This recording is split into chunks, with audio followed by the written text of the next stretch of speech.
Hola, hoy nos metemos de lleno en un tema, bueno, fascinante pero complejo, ¿eh? Sí, sí. El sistema nervioso que controla casi todo en cabeza y cuello. Hablamos de la exploración otoneurológica y los pares craneales. Eso es. Tenemos aquí apuntes, resúmenes médicos, y la idea es sacar lo esencial, ¿no? Sobre estos nervios y el equilibrio, sobre todo lo que más nos toca en otorrino. Empezamos este análisis. Venga, vamos allá. Son 12 pares, efectivamente, que salen del cerebro. Y son vitales, claro. Controlan, pues imagínate, el olfato, la vista, cómo movemos los ojos, la cara, la audición, el equilibrio, cómo tragamos. Uf. Un sistema complejo, sí. Pero bueno, intentaremos ver la lógica que tiene y sobre todo cómo vemos si algo falla. 12 pares. Suena a mucho trabajo para aprendérselos. ¿Se pueden agrupar de alguna forma sencilla? Sí, claro. Lo más práctico es por su función. A ver, algunos son solo sensoriales, ¿sabes? Recogen información. Ajá. ¿Cómo cuáles? Pues el olfativo, el óptico, el auditivo. Otros son motores puros. Dan la orden de mover algo. ¿Los de los ojos? ¿La lengua? Esos, por ejemplo. Y luego están los mixtos, que hacen las dos cosas. Sensibilidad y movimiento. El trigémino es un buen ejemplo, o el facial. Entendido. Pues vamos a centrarnos en los que más importan en ORL, ¿te parece? Perfecto. Empecemos por el principio. Par I, olfatorio. Vale. Este es sensorial puro. Y es curioso porque es el más corto. Entra al cráneo por la lámina cribosa, una zona del hueso etmoides. ¿Y si falla? ¿Qué notamos? Pues lo típico es la anosmia, que es no oler nada, o la hiposmia, que es oler menos. Que con la COVID se vio muchísimo. Exacto. Nos lo recordó a todos. Pero también hay cosas más raras, como la cacosmia, oler cosas desagradables que no están ahí, o la parosmia, que es oler una cosa por otra, ¿sabes? Como oler lejía en vez de una flor. Qué curioso. Y se explora fácil. Sí, relativamente. Con un test de olores usando sustancias conocidas. Café, limón, flores, cosas así. Y lo interesante de este nervio es que no es solo oler y ya está, ¿no? Tiene como más implicaciones. Totalmente. Es que está conectado directamente con el sistema límbico. El de las emociones y la memoria. Exacto. Por eso un olor te puede llevar de golpe a un recuerdo de la infancia, por ejemplo. ¿Es verdad? Y también afecta a reflejos. Un mal olor te puede dar náuseas. O el olor de comida te hace salivar, incluso si tienes la nariz tapada por una rinitis. Claro, pues hueles menos, porque no llegan bien las moléculas. Lógico. Venga, pasemos a los ojos. Hay 3 pares que se dedican a moverlos. El 3, el 4 y el 6. El motor ocular común 3, el patético troclear 4 y el motor ocular externo o abducens 6. El equipo de movimiento ocular. Eso es. El 3 además es el que levanta el párpado y controla la pupila. Si alguno de estos falla, pues los síntomas se ven mucho. Claro, me imagino. Puedes tener el párpado caído, esostosis, por fallo del 3, o visión doble, diplopía. Uf, qué incómodo debe ser eso. Muy incómodo. A veces solo al mirar hacia un lado, ¿eh? Por ejemplo, dificultad para bajar escaleras, si falla un oblicuo, o que un ojo se te desvíe, claro. Es fundamental que los ojos se muevan sincronizados. ¿Y la exploración básica cómo es? Pues pedirle a la persona que siga tu dedo, o un boli, con la mirada. Arriba, abajo, a los lados. Así ves si algún músculo no tira bien, si un ojo se queda atrás. Vale. Y no olvides la conexión con el equilibrio, el reflejo vestíbulo ocular, ese que hace que puedas mover la cabeza y seguir mirando fijo a un punto. Cierto, importante. Bueno, vamos con uno que siempre sale. El par B, el trigémino. El trigémino, importantísimo, sí señor. Es mixto. Sensitivo y motor. Exacto. Es el que nos da la sensibilidad de media cara. Media cara, incluyendo las mucosas de la nariz, la boca y los dientes. De ahí viene el respeto al dentista. Jeje, en parte sí. Y además es el motor de los músculos de la masticación. Y tiene 3 ramas, ¿verdad? V1, V2 y V3. Eso es. Simplificando mucho, V1, la oftálmica. Frente, cuero cabelludo, córnea, nariz. Ah, por eso duele la cabeza ahí con la sinusitis frontal. Ahí está la clave. Irrita esa rama, la V1. Luego la V2, maxilar. Zona media de la cara, mejilla, labio superior, dientes de arriba, paladar. Vale. Y la V3, mandibular. Zona de abajo, labio inferior, barbilla, dientes inferiores. Y la sensibilidad general, ojo, no el gusto, de la parte anterior de la lengua. Y esta V3 es la que además mueve los músculos al masticar. ¿Y el famoso reflejo corneal? ¿Cómo va eso? Pues es un trabajo en equipo. Tocas suavemente la córnea. Ajá. La sensibilidad la capta el trigémino, el V-par, con su rama V1, pero la orden de cerrar los párpados, de parpadear, ¿La da otro nervio? exacto, la da el séptimo par, el facial. Es una prueba muy útil.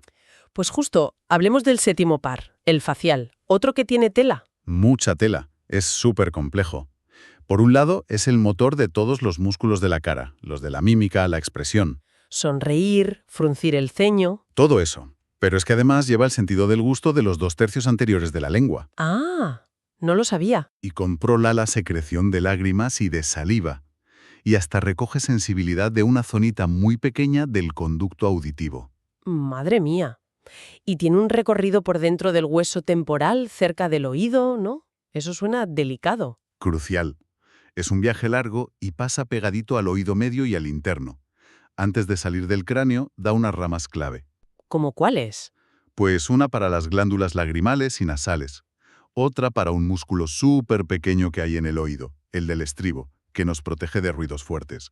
Y la famosa cuerda del tímpano. ¿La cuerda del tímpano? ¿Qué hace exactamente? Pues es un nervio que pasa literalmente rozando el tímpano por dentro y lleva las fibras del gusto de esa parte de la lengua y las de la salivación para algunas glándulas. Ostras. Por eso a veces si hay una cirugía en el oído o una perforación grande del tímpano, pues se puede dañar. ¿Y entonces? Entonces la persona nota un sabor metálico constante en la boca. Muy desagradable. Imagínate para un cocinero o un catador. Uf, claro, un problemón. ¿Y cómo se explora el facial? Me imagino que viendo la cara. Principalmente sí. Le pides a la persona que haga gestos. Levantar las cejas, cerrar los ojos fuerte, enseñar los dientes como si sonriera, inflar las mejillas, intentar silbar. Y buscas si un lado de la cara se mueve menos o diferente al otro. Asimetrías. Vale, muy visual. También se puede probar el gusto en la lengua con azúcar o sal y medir el reflejo del músculo del estribo con una prueba auditiva específica. Bien, saltamos ahora a los pares X, X y X, glosofaringio y vago, que suelen ir juntos en la exploración. Sí, porque funcionalmente están muy relacionados, sobre todo en la faringe y la laringe. Son mixtos y muy complejos los dos. A ver, el X, glosofaringio. El 9 recoge sensibilidad de la faringe, las amígdalas, el tercio posterior de la lengua, incluido el gusto de esa zona. Y también ayuda a tragar. Ajá. Y una cosa clínica importante. También recoge sensibilidad del oído medio y la trompa de Eustaquio. Ah. Por eso, cuando tienes una faringitis o amigdalitis fuerte, Ajá. te puede doler el oído. Otalgia refleja. Exactamente. Es por el glosofaringeo. Entendido. Y el 10, el vago.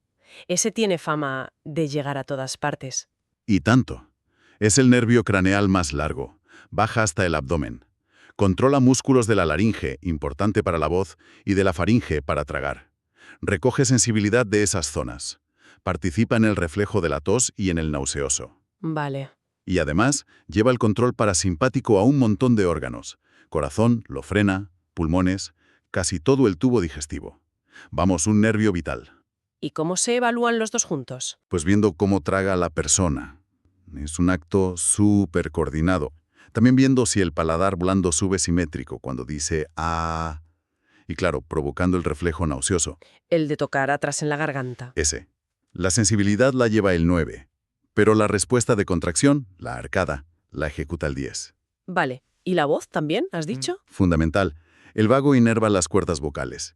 Una parálisis del vago puede dar ronquera, disfonía o incluso problemas para respirar si es bilateral. Entendido. Nos quedan dos relevantes aquí. El 11, espinal o accesorio, y el 12, hipogloso. Estos son más sencillos, son motores puros. El 11, el espinal, mueve dos músculos grandes del cuello y hombro, el esternocleidomastoideo y el trapecio. ¿Cómo se explora? Fácil. Pides que gire la cabeza contra tu mano, o que encoja los hombros hacia arriba mientras tú haces fuerza hacia abajo. Vale. ¿Y el 12, hipogloso? También motor puro. Este mueve la lengua, todos los músculos intrínsecos y extrínsecos de la lengua. Esencial para hablar bien y para formar el bolo alimenticio al tragar. ¿Y cómo se ve si funciona? Pidiéndole a la persona que saque la lengua recta. Si hay una parálisis de un lado, la lengua se desvía hacia el lado lesionado. Ah, curioso. Sí, y luego le pides que la mueva rápido hacia los lados, arriba, abajo. Buscas si hay dificultad o asimetría. Perfecto. Bueno, pues hemos hecho un buen repaso a los secundarios en otoneurología. ¿Llegamos al 8? ¿El auditivo o vestíbulo coclear? El prota. Exacto. Este es el centro de la autoneurología. Es sensorial puro. Y como su nombre indica, tiene dos partes que viajan juntas pero hacen cosas distintas. La coclear para oír Eso es la audición. y la vestibular para el equilibrio. El sistema vestibular. Ese gran desconocido que nos mantiene derechos. ¿Cómo funciona? Así, en plan sencillo. Pues imagínate que dentro de cada oído interno tenemos un sistema de sensores súper sofisticado. Hay unos para detectar los giros de la cabeza. Los canales semicirculares. Exacto. 3 tubos orientados en los 3 planos del espacio. Dentro tienen un líquido, la endolinfa, que se mueve cuando giramos la cabeza y estimula unas células. Vale. ¿Y para los movimientos rectos? Para eso están los órganos otolíticos, el utrículo y el sáculo. Detectan aceleraciones lineales, ir pa'lante, para atrás, arriba, abajo y la fuerza de la gravedad. ¿Cómo? Tienen unas zonas con células sensoriales cubiertas por una gelatina que contiene unos cristalitos minúsculos de carbonato cálcico. Las otoconias. Esas que dan problemas. Por la gravedad y estimulan las células. Toda esa información viaja por el nervio vestibular al cerebro. Y la clave de todo esto es que los dos oídos funcionen igual, ¿no? Como una balanza. Fundamental. Es el principio de simetría vestibular. Los dos sistemas vestibulares, derecho e izquierdo, mandan una señal eléctrica basal, constante, al cerebro. Cuando te mueves, un lado aumenta su señal y el otro la disminuye, de forma coordinada y simétrica. ¿Y si uno falla? Ahí está el problema. Si un oído funciona de menos, hipofunción, o manda una señal errónea, el cerebro recibe información contradictoria, una asimetría, y el cerebro interpreta eso como que estás girando sin parar, aunque estés quieto. Y eso es. Y eso es el vértigo. Esa sensación horrible de que todo da vueltas o que tú das vueltas. Entendido el mecanismo básico. Ahora, ¿cómo se investiga esto cuando alguien llega a la consulta diciendo «me mareo»? Supongo que lo primero es preguntar bien. Esencial. Lo primerísimo es diferenciar. ¿Es vértigo de verdad? O sea, sensación de giro.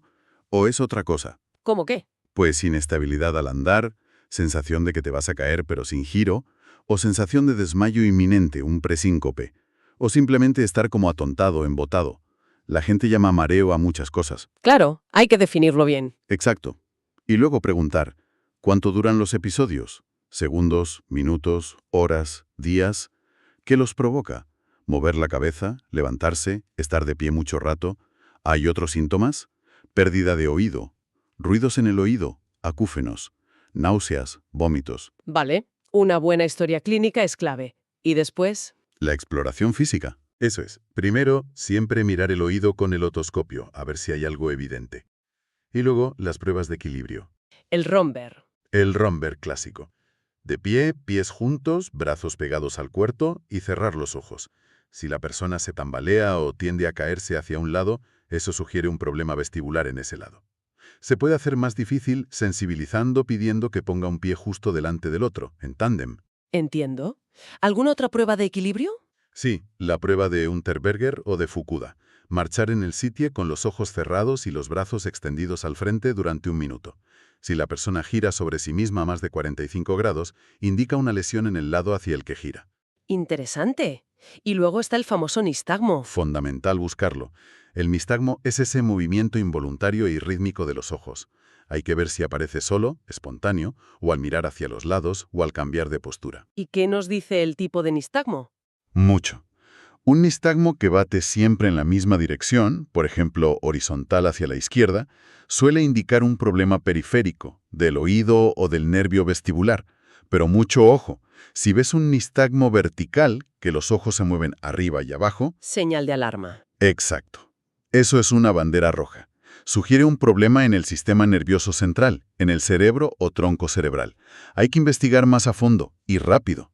Para verlo bien, usamos unas gafas especiales, las gafas de Frenzel, que anulan la fijación de la mirada y hacen el nistagmo más evidente. ¿Y las maniobras, como la de Dix-Hallpike, para qué sirven? Son pruebas posicionales. Consisten en mover la cabeza y el cuerpo del paciente a unas posiciones muy concretas.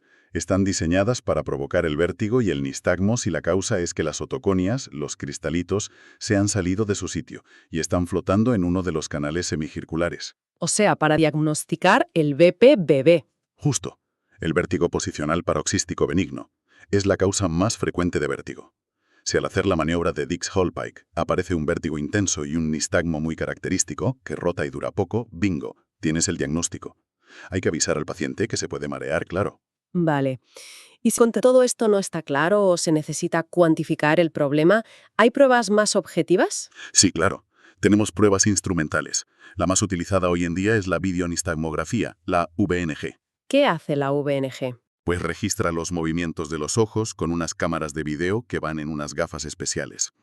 Permite analizar el nistagmo de forma muy precisa mientras el paciente hace diferentes tareas: mirar fijo, seguir un punto de luz, hacer las pruebas posicionales y las pruebas calóricas.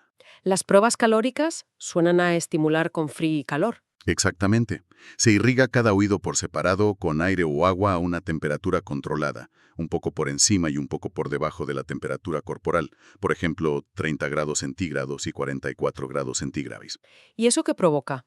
Eso crea una corriente dentro del líquido, la endolinfa del canal semicircular lateral, el horizontal.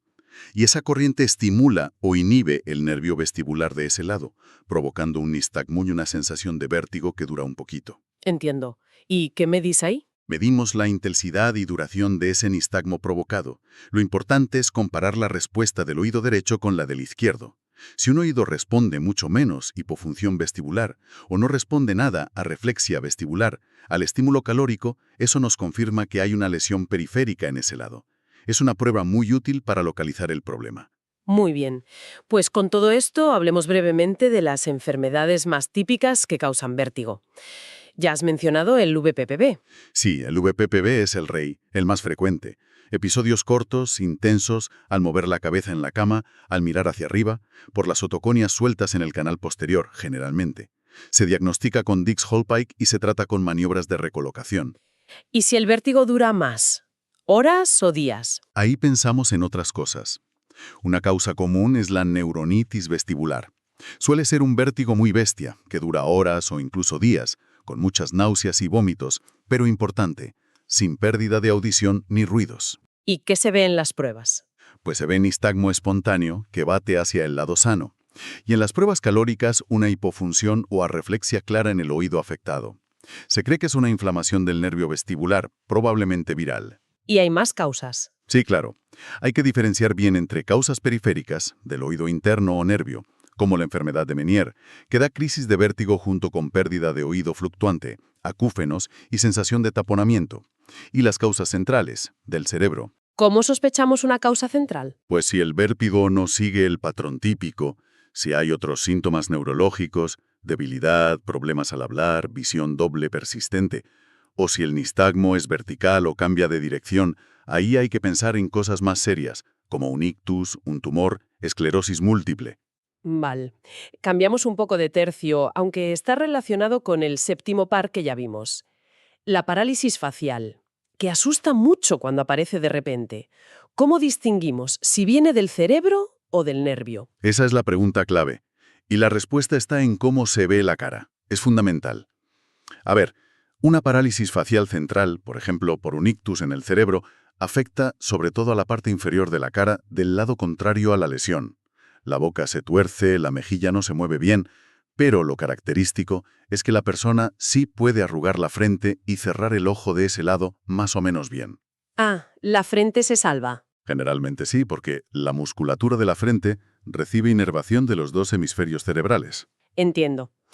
¿Y la periférica? La parálisis facial periférica es cuando la lesión está en el propio nervio facial, ya fuera del cerebro, y esta afecta toda la hemicara del mismo lado de la lesión. O sea, la persona no puede levantar la ceja, no puede cerrar el ojo del todo, se le ve lo blanco al intentarlo, y la boca se le desvía hacia el lado sano. Es mucho más aparatosa, digamos. Vale, la diferencia es clara. Central respeta la frente, periférica afecta a toda la hemicara. Exacto. ¿Y cuál es la causa más común de la periférica? La más frecuente con diferencia es la llamada parálisis de Bell o parálisis idiopática. No se sabe la causa exacta, pero se sospecha mucho que es por una reactivación viral, tipo herpes simple. ¿Y hay otras causas? Sí, bastantes. Otra causa viral conocida es el síndrome de Ramsay-Hunt, por el virus de la varicela zoster. Ahí, además de la parálisis, suelen aparecer unas vesículas dolorosas en la oreja. Uf. También puede ser por complicaciones de otitis medias crónicas, colesteatomas, por traumatismos, fracturas del hueso temporal que lesionen el nervio, por tumores en la glándula parótida por donde pasa el nervio, o tumores del propio nervio auditivo, causas vasculares. La diabetes es un factor de riesgo importante. ¿Y qué se hace cuando alguien tiene una parálisis facial periférica? ¿Cuál es el manejo? Lo primerísimo y más importante es proteger el ojo que no cierra bien. ¿Por qué?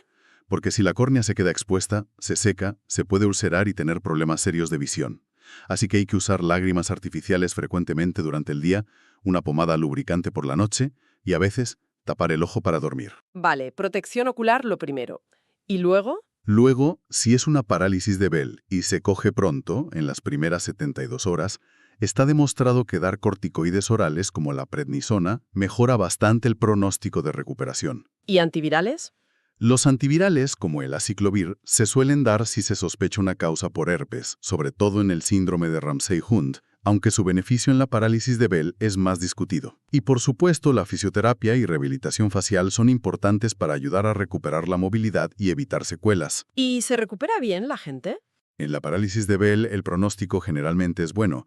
La mayoría, un 70-85%, recuperan la función de forma completa o casi completa en unos meses.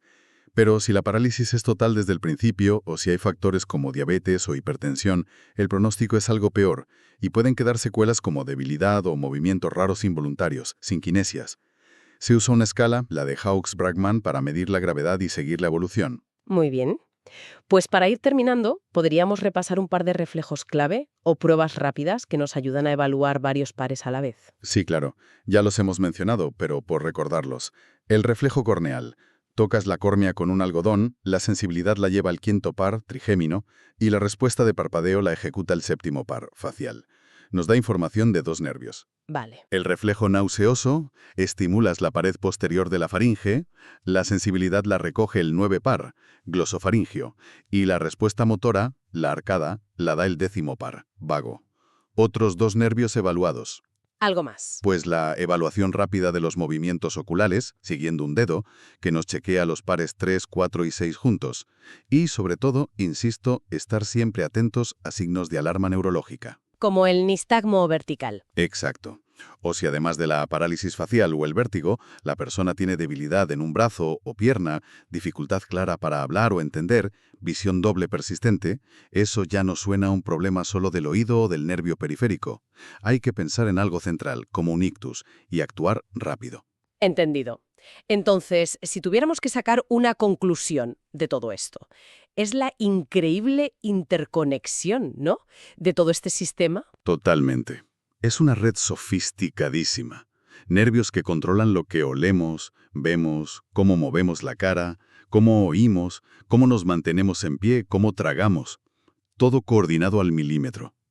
Y cómo un fallo en un punto puede dar síntomas muy variados. Eso es, a veces síntomas que no esperarías, como el dolor de oído por un problema de garganta, vía el glosofaringio. Y el equilibrio es el mejor ejemplo de esa integración.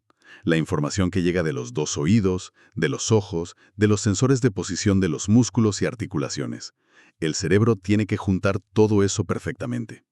¿Y si esa integración falla? Aparecen síntomas tan desconcertantes y a veces incapacitantes como el vértigo. Es fascinante y complejo a la vez. Pues nos dejas con una reflexión final interesante. Hemos hablado de la cercanía del nervio facial, el séptimo, con las estructuras del oído.